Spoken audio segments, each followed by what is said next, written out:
Morning students, how are you? I am fine and hope the same for you. And now the study time. In the previous classes we have discussed many things about the velocity, acceleration, displacement, speed, velocity, uniform velocity, non-uniform velocity and so many things.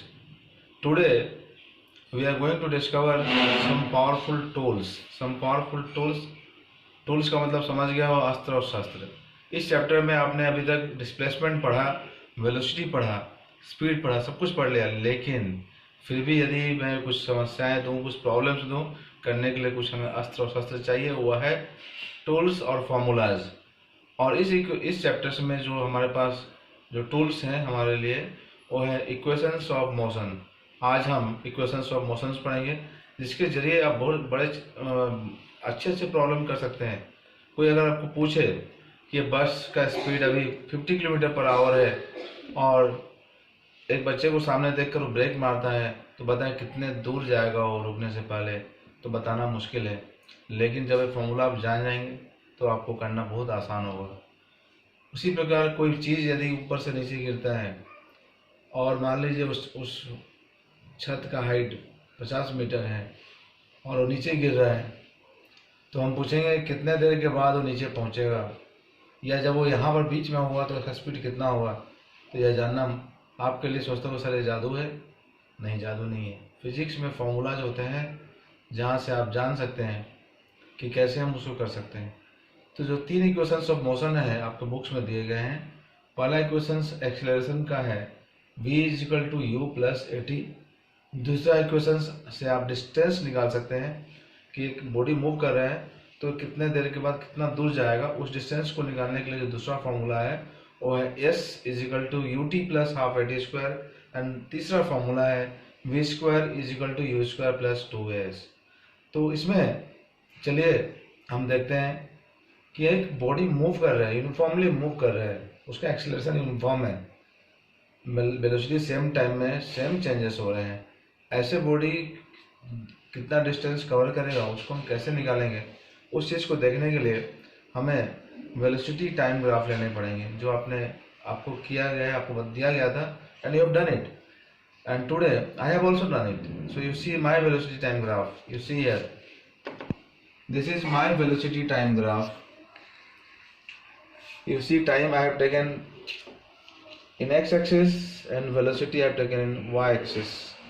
Time को मैंने x axis में लिया और velocity को मैंने y axis में लिया। यहाँ पे ग्राफ में जो दिख रहे हैं ए पोजिशंस, यहाँ से मैंने ऑब्जर्व किया बॉडी के मोशन, तो यहाँ से ऑब्जर्व कर रहा हूँ, इसीलिए इस पॉइंट में जो स्पीड है वो हमने u लिखा है। ये u जो है इनिशियल वेलोसिटी, स्टार्टिंग का वेलोसिटी। जिस समय मैंने ऑब्जर्व किया, मान लो उस समय वो चल रहा था, उस समय उसका स्पीड 30 किलोमीटर पर आवर था, तो हमारे लिए uniform initial velocity 30 kilometre per hour लिए जा सकते हैं। और मान लीजिए 5 मिनट के बाद फिर मैं जब दूसरी बार ऑब्जर्व कर रहा हूँ, वो पॉइंट में पहुँच रहे हैं, तो यहाँ पर ई पॉइंट जो है हमारा फाइनल पॉइंट है, जहाँ पे हमारा फाइनल वेलोसिटी दिया हुआ है v मीन्स फाइनल वेलोसिटी। और ये जो बॉडी का जो ग्राफ देख लीजिए, यू बढ़ता बढ़ता यूनिफॉर्मली जाता हुआ इस पॉइंट में पहुंचा। और इस पॉइंट में यदि मैं पूछूं कि फाइनल वेलोसिटी कितना है, तो कैसे करेंगे। यहाँ से एक परपेंडिकुलर लाइन आपको ड्रॉ करना है, perpendicular line on the Y axis, क्योंकि वेलोसिटी यहाँ पे नहीं है, वेलोसिटी एक्स एक्सिस में नहीं है, वेलोसिटी वाई एक्सिस पे है। तो जब परपेंडिकुलर लाइन ड्रॉ करेंगे तो यहाँ पे जब आप पहुँचेंगे तो दिखेगा कि अरे यहाँ तो वेलोसिटी v है। तो हम बोल सकते हैं कि जब बॉडी का वेलोसिटी यहाँ पहुँच जा रहे हैं तो उस समय फाइनल वेलोसिटी v है। तो यहाँ से यहाँ तक ग्राफ को आने में, यहाँ से यहाँ तक ग्राफ को मूव करने में जो टाइम लगा, आप एक्स एक्सिस पे देख सकते हैं, वह टाइम यहाँ से यहाँ तक दिखलाया गया है t के रूप में, इसको दिखलाया गया है t के रूप में। तो हमने क्या लिया, हमने यहाँ पे क्या लिया, देख लीजिए, u for initial velocity, u for initial velocity, v for final velocity, and a for acceleration, s for distance covered, and now अब आप ध्यान से देखें, पहला इक्वेशन हम मोशन में निकालने जा रहे हैं। जो rate of change of velocity, तो यहाँ पर देख लीजिए वेलोसिटी यहाँ पे u है, स्टार्टिंग पॉइंट इसको पकड़ते हैं और फाइनल वेलोसिटी यहाँ पे आने से v हो रहा है। तो यहाँ भी अगर हम पूछूंगा इस पॉइंट में इनिशियल वेलोसिटी कितना होगा, तो u होगा और इस पॉइंट में v होगा।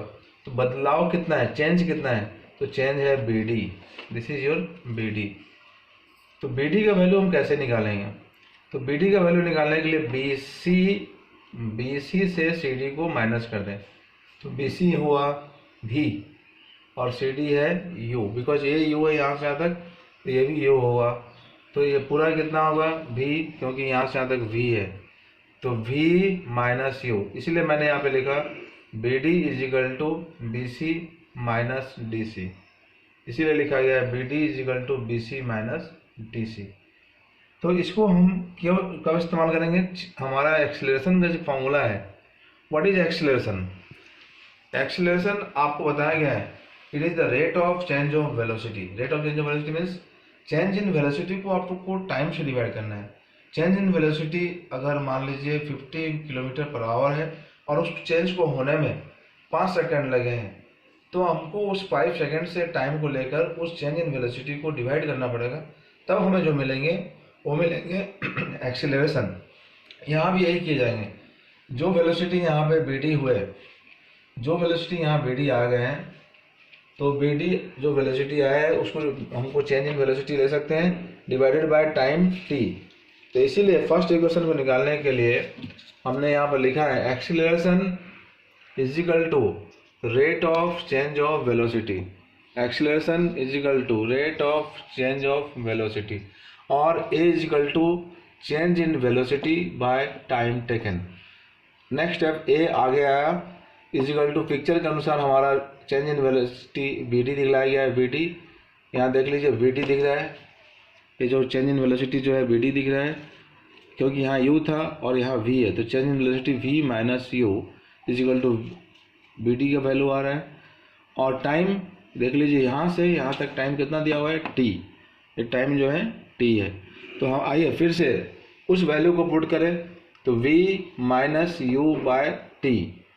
इसी इक्वेशन को क्रॉस मल्टीप्लाई जब आप करेंगे तो इसके नीचे में a के नीचे में कुछ भी नहीं है, a के नीचे में हम 1 ले सकते हैं और क्रॉस मल्टीप्लाई करेंगे तो आएगा v minus U is equal to AT।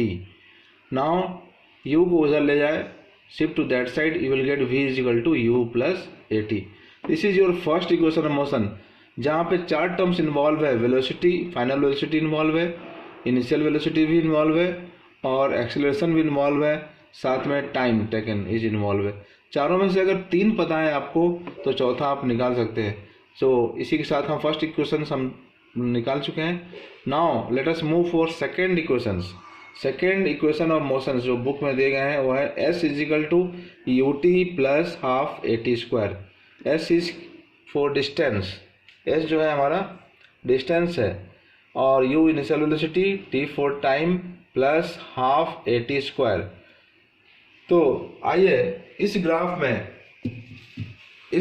में हमें डिस्टेंस निकालने के लिए बोला जाए, वेलोसिटी टाइम दिया हुआ है, तो हम कैसे निकालेंगे। डिस्टेंस निकालने का फॉर्मूला है, जो वेलोसिटी टाइम ग्राफ ऐसा जा रहा है उसके नीचे का जो एरिया होंगे, ये जो एरिया है नीचे का एरिया, इस एरिया का वैल्यू अगर हम निकाल पाते हैं, this is the value of distance covered by the moving body.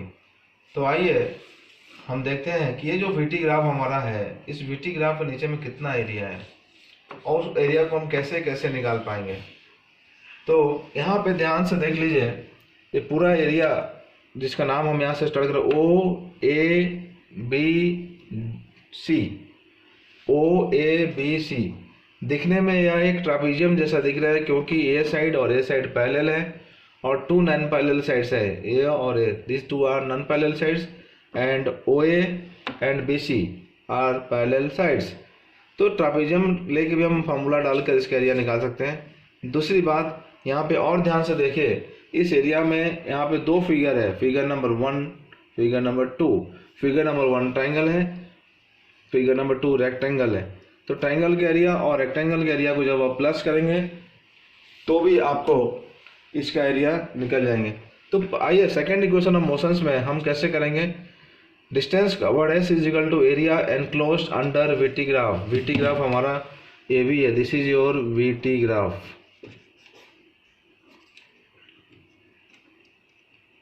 This is your VT graph.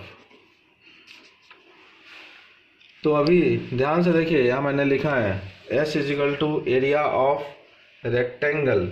Rectangle का नाम क्या लिखा हुआ है, पढ़िए ध्यान से। रेक्टेंगल का नाम लिखा हुआ है ओ ए डी सी, ठीक है कि नहीं? देखो O A D C, O A D C, it is rectangle. Rectangle का एरिया का फॉर्मूला पता है ना आपको, लेंथ इंटू ब्रेथ। इसका एरिया होता है लेंथ इंटू ब्रेथ। सिमिलरली ये क्या है, सेकेंड पार्ट।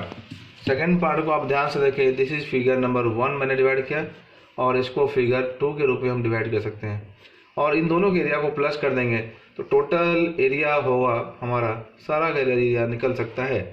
तो आइए हम लिखते हैं area of rectangle O A D C plus area of triangle A B D. तो उसी हिसाब से यहाँ पर मैंने लिखा है area of rectangle plus area of triangle A B D. So area of rectangle, इसका लेंथ हमने लिया ओ सी और breadth O A, O C into O A plus half into triangle का एरिया है half into base A D. देख लीजिए base A D है कि नहीं यहाँ पे, हाँ इस फिगर में बेस जो है ए डी है। और हाइट क्या लेंगे हम, बी डी लेंगे। याद रखें बी डी है, पूरा बेसी नहीं लेना क्योंकि बेसी ट्रायंगल का पार्ट है ही नहीं, तो हम बी डी लेंगे। तो half A D into B D, तो half A D into B D. ये ओ ए कितना है, ओ ए यहाँ से यहाँ तक इनिशियल वेलोसिटी, इसको हम यू ले रहे हैं ओ ए, ठीक है। O C is equal to time T, ध्यान रखिए जो वैल्यू पुट कर रहे हैं टी से, plus half into A D यहाँ से यहाँ तक है। तो देखो इस रेक्टेंगल में अपोजिट साइड सेम होते हैं, तो ये ओ सी अगर टी ले रहे हैं तो ये भी टी होगा। सिमिलरली इसको अगर यू ले रहे हैं तो ये भी यू होगा, इसीलिए कन्फ्यूज ना हो। तो हम ए डी को ले लिए हैं टी, बट बी डी को मैंने दिखलाया था क्या है, B C minus C D. और बी सी कितना है, B C is V, total है V, final velocity V, minus C D होगा यू, क्योंकि यहाँ से यहाँ तक यू है, तो v माइनस यू होता है बी डी का वैल्यू। तो आइए इसी बी डी को फिर से हम यहाँ पुट कर देंगे, B C minus C D is equal to V minus U. So आगे बढ़ने से s इजिकल टू मिला U T plus half into T into V minus U is equal to मैंने क्या लिखा है ए टी। ये ए टी कहाँ से लाया, प्रथम equation of motion, the first equation of motion we have derived v is equal to U plus A T. अब इस यू को अगर हम लेफ्ट साइड ले आते हैं तो v minus U is equal to हो जाएंगे ए टी, सिर्फ ए टी बचता है और इसी ए टी को हमने यहाँ पर इस्तेमाल किया है। तो हमारा इक्वेशन बन जा रहा है s is equal to U T plus half A T square, s is equal to U T plus half A T square, s for distance, u for initial velocity, t for time plus half into A T square. तो इसी के साथ हमने derive किया distance का formula, जो है second equation of motion के रूप में जाने जाते हैं। अब हम थर्ड इक्वेशन ऑफ मोशन में आ रहे हैं। थर्ड इक्वेशन ऑफ मोशन जो है आपको पता है V square is equal to U square plus two A S, जिसको हम ले सकते हैं V square is equal to U square plus two A S. और उसको निकालने के लिए यहाँ पर फिर से वही लेना है, हमें कुछ अलग नहीं करना है। बी टी ग्राफ के नीचे का एरिया को हम ले सकते हैं और वी टी ग्राफ के नीचे का एरिया, कौन सा area, area of trapezium O A B C. अभी इससे पहले जो हमने किया, इस ट्रापेजियम को ही हमने लिया, लेकिन इसके एरिया को दो पार्ट में, एक रेक्टेंगल और दूसरा ट्रायंगल लेके किया। लेकिन जब हम third equation of motion derive करेंगे तो उसी ट्रापेजियम के एरिया को हम निकालना है, हमें निकालना है। और ट्रापेजियम का एरिया का फॉर्मूला आपको याद है, ट्रापेजियम का एरिया का फॉर्मूला होता है half into sum of parallel sides into distance between the parallel sides. Formula क्या है, half into sum of parallel sides into distance between the parallel sides. Parallel sides को जोड़ दे और उसको हाफ से मल्टीप्लाई कर ले, और मल्टीप्लाई करने के बाद फिर से हम उसमें क्या मल्टीप्लाई करें, डिस्टेंस, उनके बीच का डिस्टेंस को हम ले सकते हैं और उसको मल्टीप्लाई कर सकते हैं। तो आइए अभी हम तीसरा इक्वेशन ऑफ मोशन निकालने जा रहे हैं। और तीसरा इक्वेशन ऑफ मोशन में थर्ड इक्वेशन ऑफ मोशन, आप ध्यान से देखिए, V square is equal to U square plus 2as। Distance covered, फिर मैंने वही चीज़ लिखा, area below V T graph, area below V T graph. So S is equal to, मैंने यहाँ लिखा है area of trapezium O A B C. देख लीजिए ध्यान से, ओ ए बी सी एक ट्रेपेजियम है, उसका एरिया हम निकालने जा रहे हैं। और हमने क्या लिखा, S is equal to half into sum of parallel sides O A plus B C into distance between them, दोनों पैरेलल साइड के बीच का डिस्टेंस ओ सी। तो आप देखिए ओ ए और बी सी पैरेलल है या नहीं, फिगर को देखिए, फिर से भी देखिए, ओ ए यहाँ पे है और बी सी यहाँ पे है, और ये दोनों पैरेलल है, क्योंकि ये दोनों मिलते नहीं हैं, सीधा जा रहे हैं, उनका बीच का गैप हमेशा सेम है। यहाँ पर अगर टी है तो यहाँ भी टी है, और अगर और आगे बढ़ा होगा तो यहाँ भी टी होगा। तो ये साइड पैरेलल साइड है, तो इनके बीच के डिस्टेंस को क्या लेंगे हम, इनके बीच के डिस्टेंस को ए ओ सी लिया जाएगा, जो कि टी है। तो यहाँ पे देखिए, O A U plus B C V into O C हमने लिया T. S is equal to half into U plus B into T, T के बदले में थोड़ा सा बदलाव हो रहा है। देखिए इक्वेशंस ऑफ मोशन, पहला इक्वेशन ऑफ मोशन को बार बार हमने इधर उधर करके कुछ करना है। V is equal to U plus A T first equation of motion था। मान लीजिए यू को आप लेफ्ट ले आते हैं तो ये हो जाएगा V minus U is equal to A T.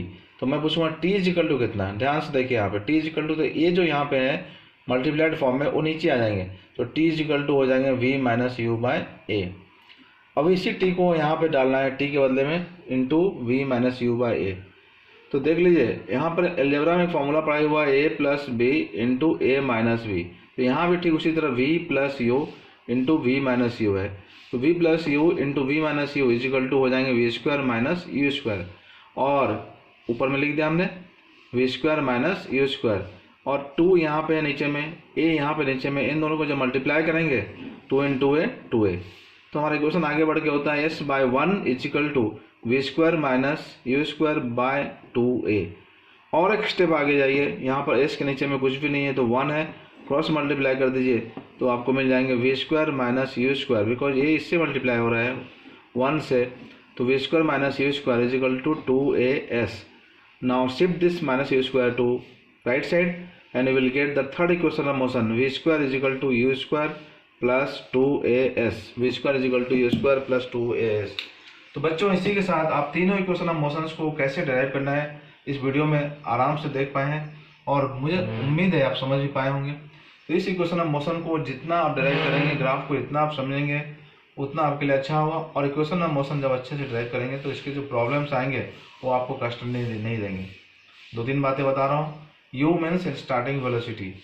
Starting velocity मतलब ये नहीं कि बॉडी हमेशा रेस्ट से ही स्टार्ट होता है। कभी कभी आप मान लीजिए खड़े हैं चौक पे और गाड़ी मूव कर रही है, और अचानक आपके पास में एक सिस्टम में रोड में मीटर लगा हुआ है, दिखला रहा है कि गाड़ी 120 से गया है, तो ट्रैफिक पुलिस होने के नाते आप तुरंत रिपोर्ट करेंगे गाड़ी ओवर स्पीड जा रहा है 120 में, और ऐठा वाले को रिपोर्ट करेंगे। ऐठा वाले जब पहुँच रहा है गाड़ी मान लीजिए, और वहाँ पर भी स्पीडोमीटर लगा हुआ है और वहाँ पर रिपोर्ट बता रहा है 200, तो ऑटोमेटिकली गाड़ी को चेक करने के लिए ट्रैफिक सिस्टम की व्यवस्था है वो उसको रोक पाएगा। तो ये 2 पोजीशन ऑब्जर्वेशन पॉइंट को लेते हुए अगर हम स्टार्ट करते हैं बड़ी पाली से, तो इनिशियल वेलोसिटी लिया जाएगा u, और ऐठा पाली जब पहुंचेंगे तो वह हो जाएगा फाइनल वेलोसिटी v।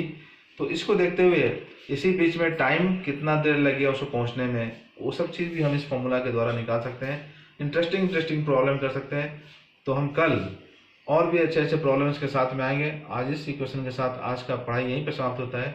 मुझे लगता है आप जरूर समझ होंगे। Thank you very much for joining the physics class.